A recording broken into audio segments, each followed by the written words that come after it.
Salam, xoş gördük. Bu videoda 17-ci sualımızın izahına baxacağıq. İzaha keçməmişdən əvvəl sizdən xahişim odur ki, kanala abunə olub like atasınız və ümidvaram ki, bu həm MİQ-ə, həm də sertifikasiyaya gedənlər üçün ideal bir sualdır. Sual həm dərslikdə verilənlərə, verilən cümlələrə, eyni zamanda diaqram və xəritə sxemə əsaslanıb.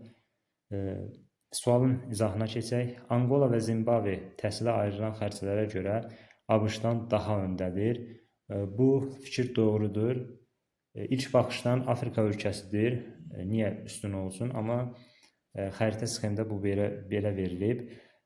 Bura aid edə bilərik Norveç, İsveç, Botswana və Zimbabveni, Anqola kimi ölkələri daxil edə bilərik. Yəni bunlar təhsilə ayrılan xərclərə görə birinci yerdədir.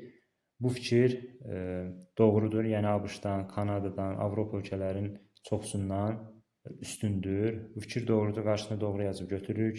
2-yə baxaq. Orta Arazi əyilmə tektonik zonasında gips faydalı qazıntı ehtiyatı mövcuddur. Biz gips ehtiyatını yalnız Goranboy, Ağcakənd, yəni çoxumuz bunu bilirik. Amma bu belə deyil. Xəritə sxemə baxdıqda görə bilərik ki, bir çox yerlərdə var. Yəni burada söhbət ehtiyatdan gedir. Bu zaman biz arazboyu düzənliklərə də baxsaq, orada da gips ehtiyatı var. Bu fikir doğrudur. Qarşısına yanlış yazıb götürmürük. 3-ə baxaq. Əhatəlik və universallıq etinin səciyyəvi xüsusiyyətlərindən biridir. Etinin həm səciyyəvi, həm də tərkib hissələri var. Məsələn, səciyyəvi xüsusiyyətlərinə əhatəlik, universallıq, insanların intellektual əməyinə qiymət verilməsidir, yəni tələbatın artmasıdır, elmin dərinə inkişafıdır, bunlara aid edə bilərik. Eyni zamanda elmi texniki tərəqqinin sürətlənməsini də daxil edə bilərik. Bir də məsələn, tərkib hissələri var. Buna aiddir elm, istehsal, idarə etmə, texnika və texnologiya. Bunlar hər il olimpiyadalarda, MİQ-də və sertifikasiyada bu mövzudan suallar düşür. Onun üçün bunları öyrənmək daha məsləhətlidir. Burada yəni əhatəlik, universallıq etinin səciyyəvi xüsusiyyətidir. Bu doğrudur. Qarşısına doğru yazıb götürürük. 1-3-ü götürürük hələ ki. 4-ə baxaq. Adam başına düşən ödəməyə görə qabaqcıl yer tutan ilk 5 ölkə içərisində inkişaf etməkdə olan ölkə mövcuddur. Bu da doğrudur. Adam başına düşən ödəməyə görə ölkələr sayaq. Birinci yerdə Lüksemburq, Singapur, İrlandiya, Qətər, Norveç kimi ölkələri qeyd edə bilərik. Burada gördünüz ki, Qətərin də adını çəkdim və Qətər də ilk 5-likdədir.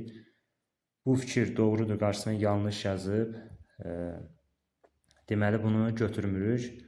5-ə baxaq. Kariba su anbarına aid olduğu ölkələrdən biri 2 işıqlanma qurşağında yerləşir. Kariba su anbarı aiddir Zambiya və Zimbabveyə və Zambezi çayının üzərindədir. Bunların heç birinin cənub tropik xətti kəsmir. Bir işıqlanma, yəni tropik işıqlanma qurşağında yerləşir.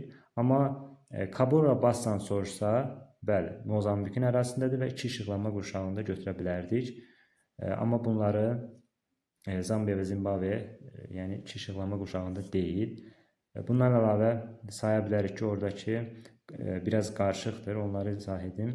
Deməli, Namibiya, Botswana, Car və Mozambik kimi ölkələri 2 işıqlanma qurşağında götürə bilərik. Burada yanlışdır fikir, yəni 2 işıqlanma qurşağında yerləşmir, amma qarşısına doğru yazıb götürmürük. 6-ya baxaq. Dünyanın ən böyük deltasına malik çayın mənsəbinin yerləşdiyi körfəzdə tsunami hadisələri müşahidə edilmir.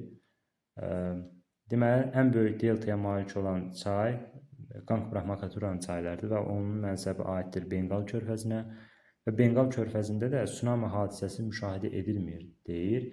Bu yanlış bir fikirdir.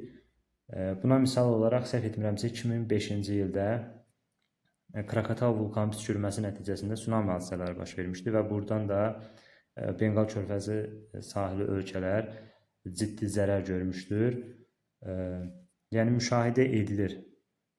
Bu fikir doğrudur. Amma daha doğrusu yəni müşahidə edilir. Lakin burada edilmir yazıb. Yəni yanlışdır, amma əslində edilir. Yanlışa da yanlış verdiyi üçün bunu da götürə biləcəyik. Sualımızın doğru cavabı 1, 3 və 6-dır. İzlədiyiniz üçün təşəkkürlər.